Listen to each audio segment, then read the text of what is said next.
Walang nanonood sa'yo? Walang nag-share ng mga post mo? Konti lang ang viewers mo sa tuwing nagde-live ka? Hindi ka sinusuportahan ng mga kamag-anak mo? Kaibigan mo? Kakilala mo? Kapitbahay mo? Pinagtatawanan ka dahil sa pag-reels mo? Pinagtatawanan ka dahil sa paggawa mo ng mga content?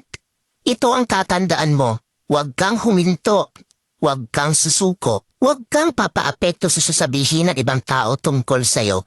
Ipakita mo sa kanila na may mararating ka. Dahil isang araw, kapag marami ka ng followers, kapag marami na ang sumusuporta sa'yo, kapag marami na ang nanonood sa'yo, kapag marami ka ng viewers, kapag marami na ang nagmamahal sa'yo at sumusuporta sa'yo, kapag marami ka ng payout, kapag sinasahod mo na ang sinasahod ng mga sikat na content creator, kapag mayaman ka na, kapag marami ka ng pera, ay manunood na yan sila sa'yo.